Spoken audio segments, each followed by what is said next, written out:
Because ಇನ್ನೂ ಸಿನಿಮಾಗಳು ಬರಬೇಕು, ಯಾಕಂದ್ರೆ ಪ್ರೊಡ್ಯೂಸರ್ಗಳು ಮುಂದೆ ಬರ್ತಾ ಇಲ್ಲ ಸಿನಿಮಾಗೆ ಅಂತೆಲ್ಲ ಹೇಳ್ತಾರೆ. ನೀವು ಏನು ಆಕ್ಷನ್ ತಗೋಬಹುದು ಅನ್ಸುತ್ತೆ?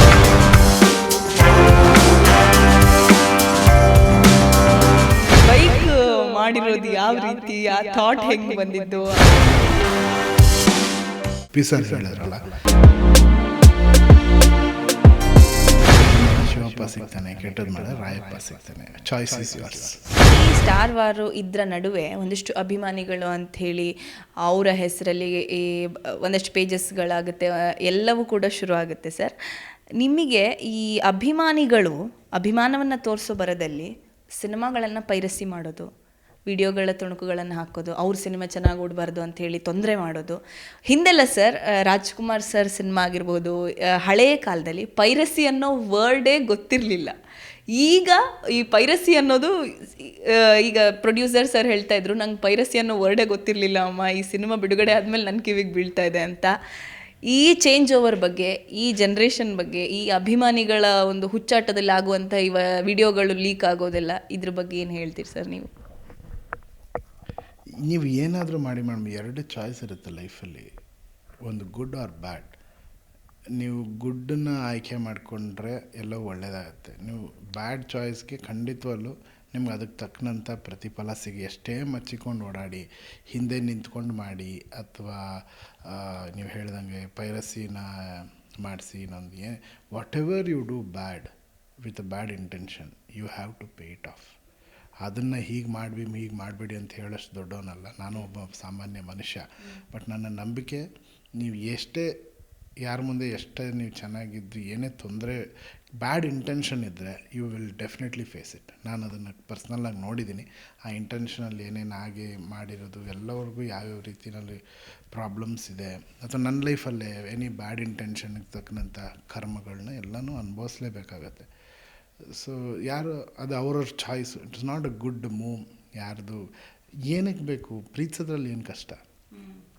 ಎಲ್ಲರನ್ನೂ ಪ್ರೀತಿಸೋದ್ರಲ್ಲಿ ಏನು ಕಷ್ಟ ಇದೆ? ಏನಕ್ಕೆ ಬೇಕು?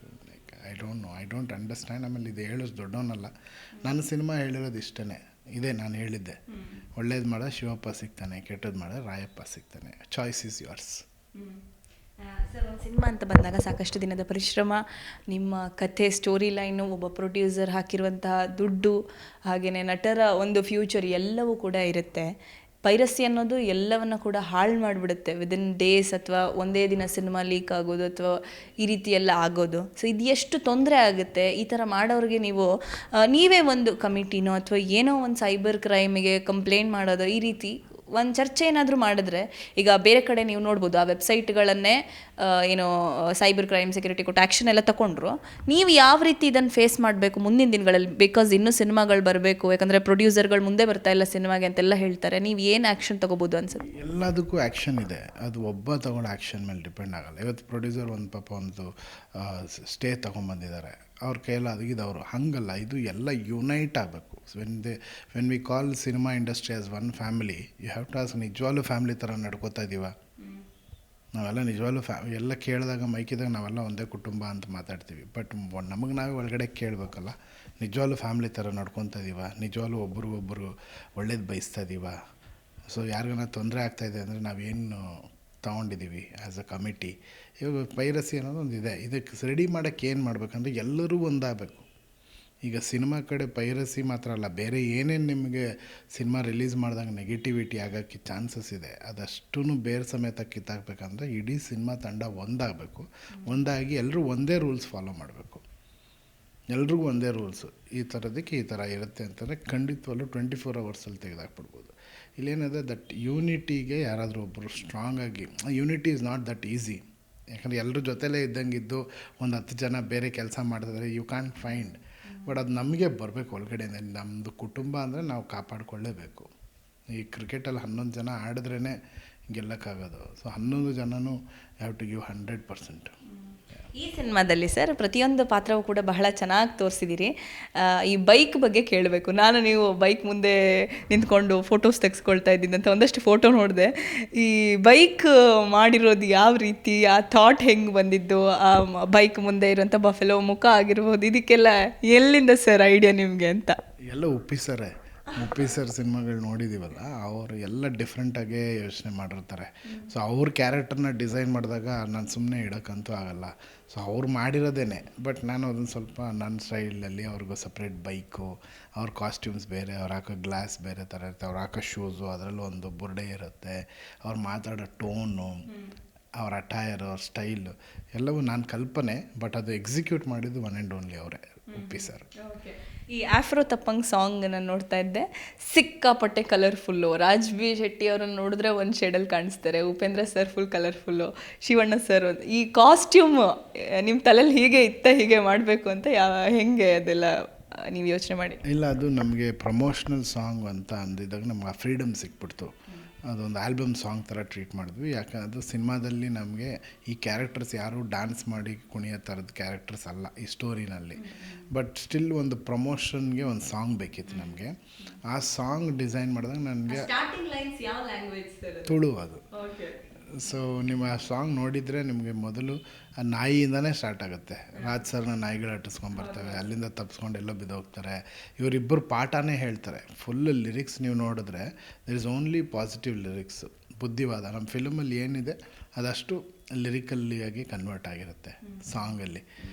ಸೊ ಅಲ್ಲಿ ನೀವು ಹೇಳ್ದಂಗೆ ನನಗೆ ತುಂಬ ಸ್ಪೇಸ್ ಸಿಕ್ತು ಕಲರ್ಸ್ ಯೂಸ್ ಮಾಡೋದಕ್ಕೆ, ಇವ್ರನ್ನ ಸ್ಟೈಲ್ ಆಗ್ತು, ಅವ್ರ ಅಭಿಮಾನಿಗಳಿಗೆ ಇಷ್ಟ ಆಗಂಗೆ. ಫಿಲ್ಮ್ ಒಳಗಡೆ ಹಾಡು ಮಾಡೋಕ್ಕೆ ನನಗೆ ಎಲ್ಲೂ ಸ್ಪೇಸ್ ಸಿಕ್ಕಿಲ್ಲ. ಸೊ ಹೊರಗಡೆ ಬಂದಾಗ ನನಗೆ ಸಿಕ್ತಲ್ಲ ಅಂದ್ಬಿಟ್ಟು ಮ್ಯಾಕ್ಸಿಮಮ್ ಏನೇನು ಮಾಡ್ಬೋದು ಮಾಡಿದೆ. ಫಸ್ಟ್ ಡೈರೆಕ್ಷನ್ನು, ನಿಮಗೆ ಬಂದಂಥ ಸ್ಪೆಷಲ್ ಕಾಲು, ನಿಮಗೆ ತುಂಬ ಖುಷಿ ಕೊಟ್ಟಿದ್ದು ಯಾವುದು, ಯಾವ ಕಾಮೆಂಟು ಅಥವಾ ಏನು ಹೇಳಿದ್ದು ನಿಮಗೆ ತುಂಬ ಸ್ಪೆಷಲ್ ಓವರ್ವೆಲ್ಮ್ಡಾಗಿ ಫೀಲ್ ಆಗಿತ್ತು? ವೆರಿ ಸ್ಪೆಷಲ್ ಅಂತಂದರೆ ನನಗೆ ಉಪ್ಪಿ ಸರ್ ಸಿನಿಮಾ ನೋಡಿಬಿಟ್ಟು ಅವರು ತೋರಿಸಿದಂಥ ಗೆಸ್ಚರು, ಅವ್ರು ಮಾತಾಡಿದಂಥ ಮಾತು, ಅವ್ರು ಬೆನ್ನು ತಟ್ಟಿದ ರೀತಿ, ಅವ್ರ ಕಡೆಯಿಂದ ಬಂತು ಒಂದು ಕಮೆಂಟ್. ಯಾಕಂದರೆ ಇಡೀ ವರ್ಲ್ಡಲ್ಲಿ ಒಂದು 18ನೇ ಪ್ಲೇಸಲ್ಲಂತೆ Uppi sir as a director. ಅಂಥ ಒಬ್ಬ ದೊಡ್ಡ ಮಹಾನ್ ಡೈರೆಕ್ಟರು ನನ್ನ ಸಿನಿಮಾ ನೋಡಿಬಿಟ್ಟು ಅದರ ಬಗ್ಗೆ ತುಂಬ ಚೆನ್ನಾಗಿ ಮಾತಾಡಿದ್ರು. ಅವ್ರ ಕಡೆಯಿಂದ ಬಂದಿದ್ದು ಕಾಂಪ್ಲಿಮೆಂಟು ನನಗೆ ಇದರಲ್ಲಿ ತುಂಬ, ಅಂದರೆ ಒಬ್ಬ ನಿರ್ದೇಶಕ ಅಲ್ವಾ ಅವ್ರು ನೋಡೋ ಆ್ಯಂಗಲ್ಲೇ ಬೇರೆ, ನಾವೆಲ್ಲ ಫಾಲೋ ಮಾಡೋದು ನಿರ್ದೇಶಕ. ಅವರೇ ಈ ಫಿಲಮ್ನ ನೋಡಿ ಅವರೇನೇ ಒಂದಷ್ಟು ವಿಚಾರಗಳನ್ನ 1 hour ಮಾತಾಡೋರು. ಇದು ಹಿಂಗೆ ಯೋಚನೆ ಮಾಡಿದ್ರಿ, ನನ್ನ ತಲೆಗೂ ಈ ಥರ ಬರೋದಿಲ್ಲ, ಹೆಂಗೆ ಗುರುವೆ ನೀವು ಹಿಂಗೆಲ್ಲ ಮಾಡಿದ್ರಿ.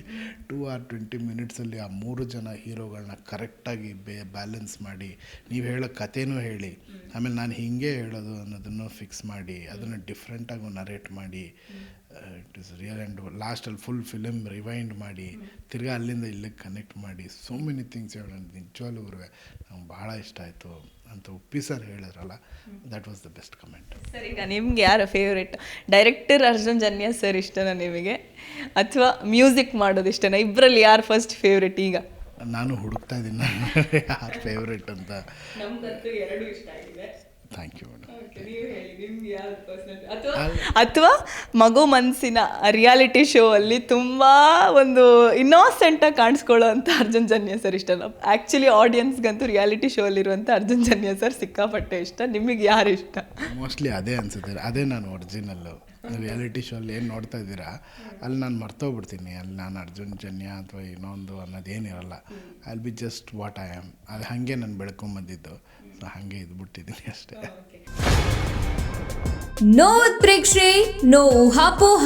ತಾಜಾ ಸುದ್ದಿ ನಿಖರ ಮಾಹಿತಿಗೆ ಬ್ರೌಸ್ ಮಾಡಿ ವಿಜಯವಾಣಿ.net. QR ಕೋಡ್ ಸ್ಕ್ಯಾನ್ ಮಾಡಿ ಆಪ್ ಡೌನ್ಲೋಡ್ ಮಾಡ್ಕೊಳ್ಳಿ.